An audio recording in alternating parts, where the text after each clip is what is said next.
Hi అండి. అందరికీ నమస్కారం. Welcome to my channel. ఈ వీడియోలో ఏపీ సీపీఎస్ ఉద్యోగులకు రావాల్సిన కరువు భత్యం, డీఏ బకాయిలు విడుదల, దీనికి సంబంధించిన పూర్తి వివరాలు వీడియోలో తెలుసుకుందాము. వీడియోని అయితే ఎక్కడ కానీ స్కిప్ చేయకుండా ఎండ్ వరకు చూసేయండి. అప్పుడే ఇన్ఫర్మేషన్ పూర్తిగా అర్థమవుతుంది. అలాగే వీడియో చూస్తున్న ప్రతి ఒక్కరు వీడియోకి అయితే లైక్ చేయండి ఫ్రెండ్స్. ఈ వీడియోని తోటి ఉద్యోగ పెన్షన్ మిత్రులతో షేర్ చేయండి. కొత్తగా మన ఛానల్ చూస్తున్నవారు ఇంకా ఎవరైనా సబ్స్క్రైబ్ చేసుకున్నట్లయితే వెంటనే మన ఛానల్ని సబ్స్క్రైబ్ చేసుకోండి. దీని ద్వారా నేను చేసే ప్రతి ఒక్క వీడియో మీ వరకు రీచ్ అవుతుంది. ఇక ఆలస్యం చేయకుండా వివరాల్లోకి అయితే వెళ్ళిపోదాము. ఫ్రెండ్స్, ఇక విషయానికి వచ్చినట్లయితే ఆంధ్రప్రదేశ్ సిపిఎస్ ఉద్యోగులకు రావాల్సిన కరువు భత్యం, డిఏ బకాయిల సమగ్ర విశ్లేషణ. గౌరవనీయులైన ఆంధ్రప్రదేశ్ ప్రభుత్వ కాంట్రిబ్యూటరీ పెన్షన్ స్కీమ్ సిపిఎస్ ఉద్యోగులందరికీ నమస్కారము. రాష్ట్ర ప్రభుత్వ ఉద్యోగులకు ఆర్థికంగా చేయూతనిచ్చే కీలకమైన అంశాల్లో ఒకటైనటువంటి కరువు భత్యం, డిఏ మరియు దాని బకాయిల చెల్లింపులకు సంబంధించి నెలకొన్న ప్రస్తుత పరిస్థితిని అయితే ఇప్పుడు తెలుసుకుందాము. వివిధ కాలాలకు చెందినటువంటి డిఏ బకాయిలు, వాటి ప్రస్తుత స్థితి, స్టేటస్ మరియు ప్రభుత్వం నుండి అందాల్సిన స్పష్టత గురించి కింది వివరంగా అయితే తెలియజేసుకుందాము. ట్రెజరీలో బిల్లు పాస్ అయ్యి చెల్లింపు కోసం నిరీక్షణలో ఉన్న డిఏ బకాయిలు. ఈ కింది డిఏ విడతలు ట్రెజరీ కార్యాలయాల్లో బిల్లులుగా ఆమోదం పొందాయి. అయితే ఉద్యోగుల ఖాతాలకు నగదు జమ కాలేదు. ఈ చెల్లింపుల కోసమే సిపిఎస్ ఉద్యోగులు ఆశగా ఎదురు చూస్తున్నారు. జూలై 2018 నుంచి సుమారు 30 నెలల బకాయిలు, ఈ డిఏ విడతకు సంబంధించిన బిల్లులు ట్రెజరీలో ప్రాసెస్ చేయబడ్డాయి. కానీ ఆర్థిక శాఖ నుండి నిధుల విడుదల జాప్యం అవుతోంది. రెండవది, జనవరి 2019 నుండి సుమారు 30 నెలల బకాయిలు. జూలై 2018 డిఏ మాదిరిగానే ఈ విడత బకాయిల చెల్లింపులు కూడా ఆమోదం పొంది చెల్లింపుల కోసం పెండింగ్‌లో అయితే ఉన్నాయి.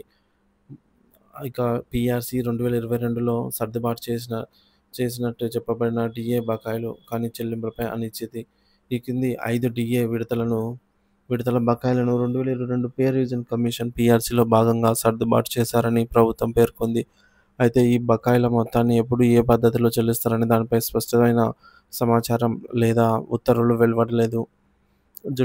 అవేంటంటే జూలై 2019 నుంచి సుమారు 30 నెలల బకాయిలు, జనవరి 2020 నుండి సుమారుగా 6 నెలల బకాయిలు. వాస్తవానికి రావాల్సిన మొత్తం కాలానికి కాకుండా పీఆర్‌సీలో కొంత భాగం కలిపినట్టుగా తెలుస్తోంది. ఇకపోతే జూలై 2020 నుండి సుమారుగా 6 నెలల బకాయిలు, జనవరి 2021 నుండి సుమారుగా 6 నెలల బకాయిలు, జూలై 2021 నుండి సుమారుగా 6 నెలల బకాయిలు రావాల్సి ఉంది. సో, ఈ మొత్తం 5 బకాయిలు ఎప్పుడు చెల్లిస్తారని పైన స్పష్టమైన ఉత్తర్వులు రాలేదు. ఇక ముఖ్య గమనిక, ఫ్రీజ్ చేయబడినటువంటి బకాయిలు. సో, ఈ పై జాబితాలోని కొన్ని డిఏలకు సంబంధించి కొంతకాలానికి చెల్లింపులు ఫ్రీజ్ చేయబడ్డాయి. అంటే ఆ నిర్దిష్ట కాలానికి బకాయిలు చెల్లించబడవని ప్రభుత్వం నిర్ణయించినట్టు తెలుస్తుంది. అవేంటంటే జనవరి 2020 డిఏ బకాయిలు సుమారుగా 18 నెలల బకాయిలు ఫ్రీజ్ చేయబడ్డాయి. జూలై 2020 సుమారుగా 12 నెలల బకాయిలు ఫ్రీజ్ చేయబడ్డాయి. జనవరి 2021కి గాను సుమారుగా 6 నెలల బకాయిలు ఫ్రీజ్ చేయబడ్డాయి. ఈ ఫ్రీజ్ చేయబడిన బకాయిల విషయం ఉద్యోగులలో తీవ్ర ఆందోళన కలిగిస్తోంది.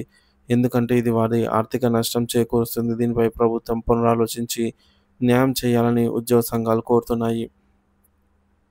చెల్లింపు షెడ్యూల్ ప్రకటించిన బిల్లుల సమర్పణకు అవకాశం కల్పించని డిఏ బకాయిలు.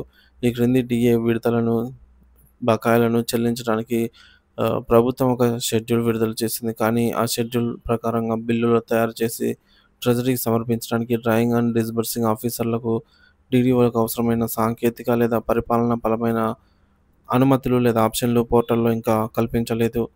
జనవరి 2022 నుంచి సుమారుగా 16 నెలల బకాయిలు పెండింగ్‌లో ఉన్నాయి.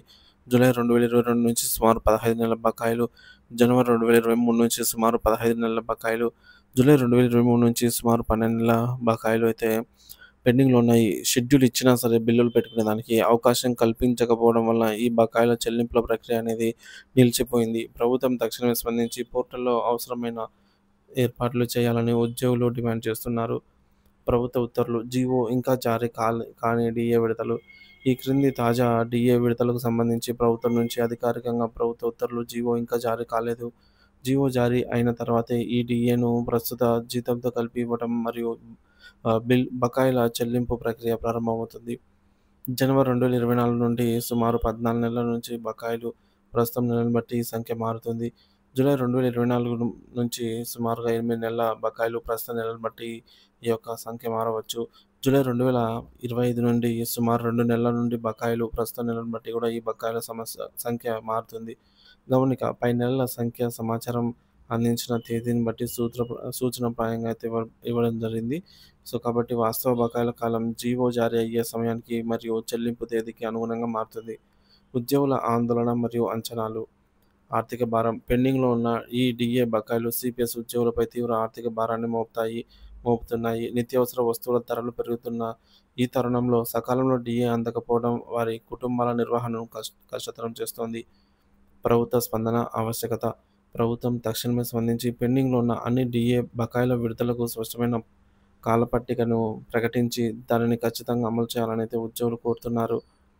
ఫ్రీజ్ చేయబడిన బకాయిలపై పునఃపరిశీలన. ఫ్రీజ్ చేయబడిన డీఏ బకాయిల నిర్ణయాన్ని ప్రభుత్వం పునఃసమీక్షించి వాటిని కూడా చెల్లించేలా చర్యలు తీసుకోవాలని విజ్ఞప్తి చేస్తున్నారు. పారదర్శకత. డీఏ మంజూరు, బిల్లుల ప్రాసెసింగ్ మరియు చెల్లింపు ప్రక్రియలో మరింత పారదర్శకత ఉండాలని, ఎప్పటికప్పుడు ఉద్యోగులకు సమాచారం అందించాలని కోరుతున్నారు. ఉద్యోగ సంఘాల పాత్ర. సిపిఎస్ ఉద్యోగ సంఘాలు ఈ సమస్యల పరిష్కారం కోసం ప్రభుత్వంతో నిరంతరం సంప్రదింపులు జరుపుతూ ఉద్యోగుల హక్కుల సాధనకు కృషి చేయాల్సిన అవసరం ఉంది. సిపిఎస్ ఉద్యోగులకు రావాల్సిన డీఏ బకాయిల సమస్య చాలా కాలంగా అపరిష్కృతంగా ఉంది. ప్రభుత్వం ఈ విషయంలో సానుకూలంగా స్పందించి ఉద్యోగుల ఆర్థిక ఇబ్బందులను తొలగించడానికి తక్షణ చర్యలు తీసుకుంటుందని ఆశిద్దాం. ఉద్యోగులందరూ తమ హక్కుల కోసమై ఐక్యంగా ఉంటూ శాంతియుత మార్గాల ద్వారా తమ డిమాండ్లను ప్రభుత్వం దృష్టికి తీసుకెళ్లడమే ముఖ్యం.